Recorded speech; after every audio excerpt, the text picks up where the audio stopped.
today you'll be watching us observing some of our favorite zombie flicks and analyzing their composition and storytelling methods through our artistic interpretations. We must stop the killing, or we lose the war. Nice things for you to play with.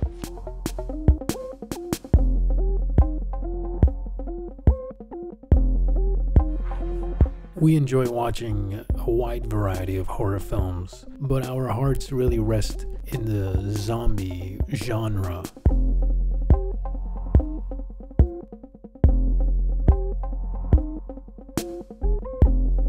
Out of such a wide variety of films and shows, we stopped on 28 Days Later and the TV series The Walking Dead. Enjoy the video, and we hope you find it helpful. At the beginning of 28 Days Later, we are introduced to an abandoned world of what is London through Jim's eyes, played by actor Cillian Murphy, and everything from the composition to the lighting, color, and the sound, the tone of the music is masterfully pieced together to create this angst and dread that carries out through the entire film. But there's one particular scene that is very striking to me, and that is when Jim walks past a double-decker bus that is on its side, and it really leaves a lot to the imagination as to what had happened, all the violence or the rioting or who knows what. We have yet to have that revealed to us. And the scale of this bus, the underside of the bus, it really sets us up for such vulnerability and makes us feel how insignificant and alone Jim is in just such a split second of a shot. So as I'm doing this film study of that composition, I have these things in mind. There's also something very visceral about seeing the underside of a bus. We, as regular civilians, never get to see the underside of any vehicle, really. But in general, it's seeing something that's exposed that also adds to the fear factor of being alone and vulnerable. It's like walking into a space that you didn't intend on walking into, or like diving into dark waters and you really don't know what to expect. The cinematographer of 20 Days Later is Anthony Dodd Mantle, and he masterfully uses the digital medium to create beautiful grit and the sense of things being recorded in such a raw and real form, as if we are right there with the characters. The digital aspect of the cinematography also enhances the color in an unnatural way, and this presents itself in a modern fashion which is very fitting for its time and adds to the sense of believability and realism.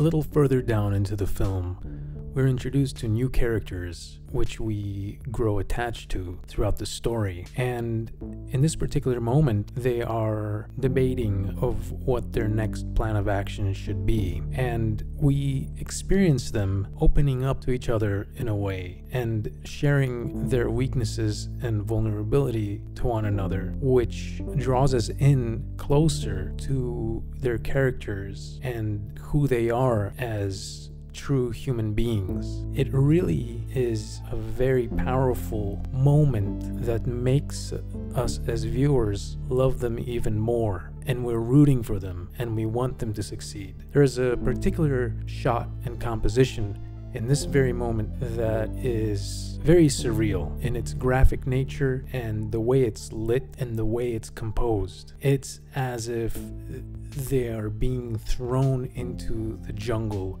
of this post-apocalyptic, infected-ridden world. It really sells the mood of hopelessness and drives home the feverish nightmare of their situation. All of these things are thoughts and emotions that I use when I create my own personal work. But in terms of creating this film study, I do keep this in mind, and I try to simplify it to an even more basic level. So I try to group them together as a family, and to me, a strong family could be represented through a strong shape, which is a triangle. And this triangular shape points to the daughter, which plays a bonding role for all of them in this scene. The shape of the triangle also can be seen as an arrow that points outward into the world, because they are trying to move forward and find survivors. Also, something to notice is that both the father and daughter are facing us as viewers, and our leading characters are facing away, almost to suggest a state of mind of disagreement. However, at the same time, they are grouped together. They are still growing stronger as a family.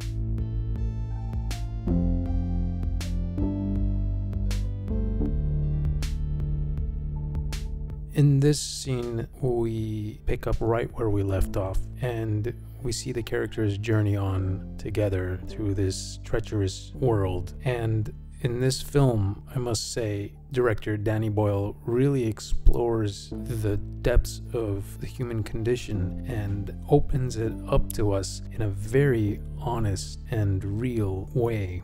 We see the world they're in through their eyes. In a similar way, we would view it as people watching these events unfold on television news. They are both behaving very calmly and safe as they observe their surroundings, and at the same time, the characters are very well aware of the danger that they are in. I feel like we are always placed into situations of uncertain danger and the feeling of vulnerability throughout this film. In this particular shot that I do a study of, they come to a halt while deciding which road to take, whether it's the surface level or through this dark tunnel. And it is much like the tipped over double-decker bus, as we are facing this darkness that we inevitably will have to venture through. Here I'm paying attention to the subtlety of color. Overall, it's in this cool gray palette. However, there are pops of really hot reds, and to me that increases the intensity, especially when you have those hot reds grouping emotionally with such stark contrast of darks.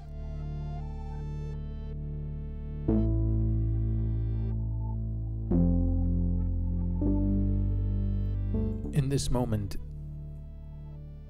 it's very interesting to see how many triangular compositions there are throughout this scene, and perhaps it reinforces the strength of the group of characters as a family as a whole, because there are shots here where it's just the father and the daughter having a more personal moment between each other, or Hannah scavenging through the tables and the junk, and she's in a triangular composition by herself. Perhaps all of this could signify, the stability and the state of mind of the characters, or perhaps it's a way of foreshadowing of what's yet to come. So I try to keep this in mind as I'm painting the study. It's also very interesting to pay attention to their surroundings and the background environment, the lighting and the color. Again, because of the digital medium. The color comes off looking very plastic and gritty, which adds to the intensity of this movie.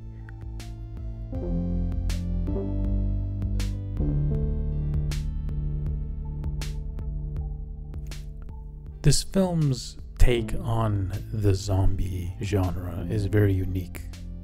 I feel like taking it into a more rage, a humanistic rage, that being the virus. We haven't really seen that before in any other film until 28 Days Later was made. And that as an element is played with really well throughout the entire film. Seeing how people cope with the situation and how they're tested in a way to see how long they could last before they lose their minds.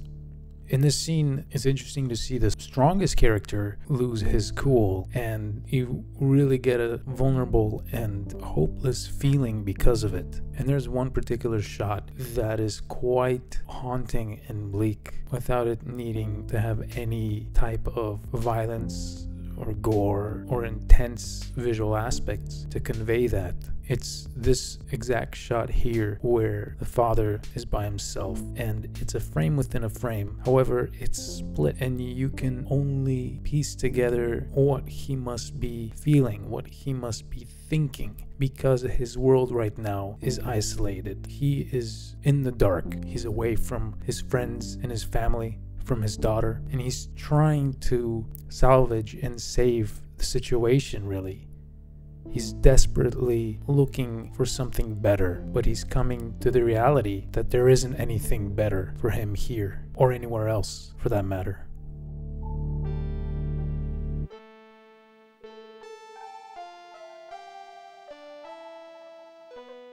I picked The Walking Dead because I've been following the show for a long time now, since season 1. I love the character development and the backstory of each individual characters.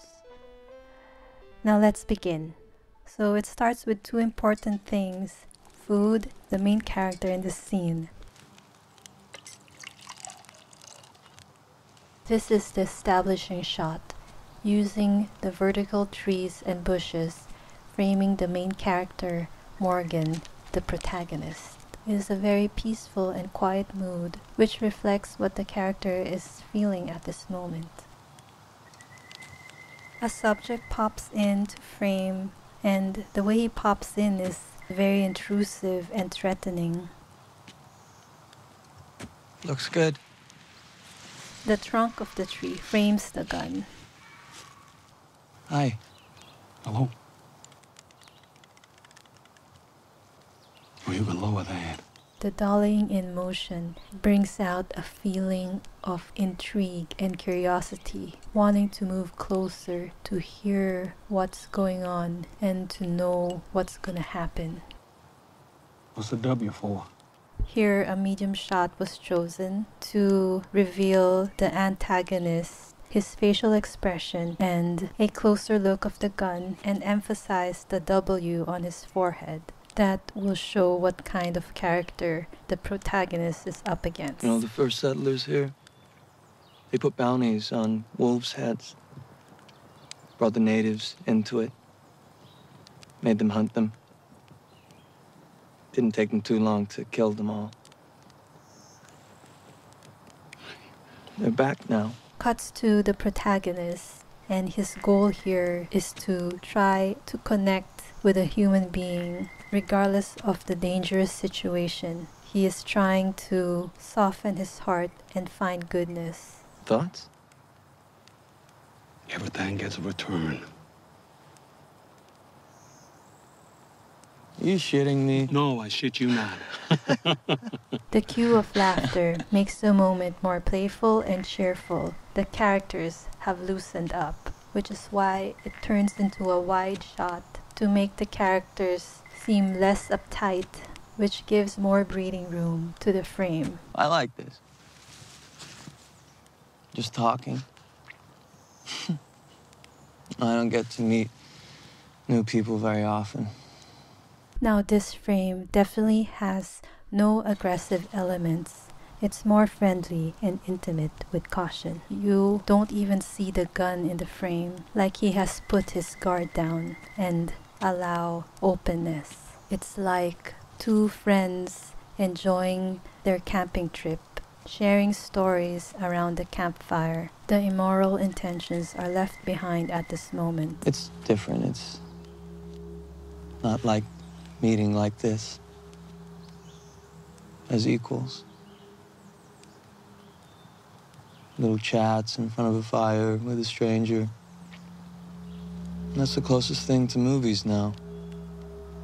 But then a tighter frame comes back as the aggression reappears. A medium over-the-shoulder shot. This is the response of his disapproval. Put that down. Against the protagonist consuming his food. Why? Because I want it. I want everything you have. Every last drop. Can I keep a little of it? Just to get me through a day or two, you know, just to keep me alive? This is the first close-up used in the whole scene. They saved it for this moment to reveal and punch up an important information. I'm taking you too.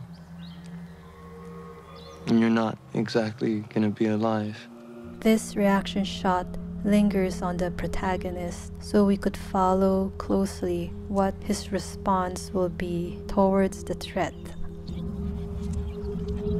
I like how you see his first reaction being non-aggressive, but then his face goes out of frame, and when he looks back up, his intense expression is revealed. Some of the tribes around here, they thought that the first people were wolves transformed into men. And now, well, you know, everything gets a return, right? His character arc from being passive, friendly, and calm to being very serious, determined, and in control. You can have my supplies, you can have everything. But I can't allow you to take me away. I will not allow that. Don't move.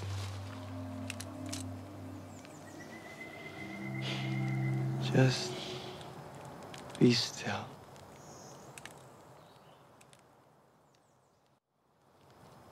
A big shift of fast-paced editing and a wide shot where you could see all the action and the movements. This shot clearly gives the information on how strong and tough he is. He will stand his ground and won't be pushed around. He's the only person in this frame. He stands tall amongst them, like the trees that are standing tall behind him. You should just go. No.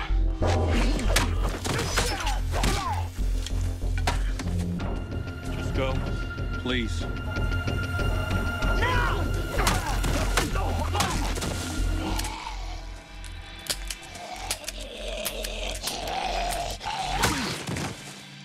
Showing the kind of weapon he owns tells us his non-violent intentions. It's a blunt weapon, and the only blood that's going to be on it are the walkers. Thank you all for watching. Hope you guys enjoyed the video. See you again next time.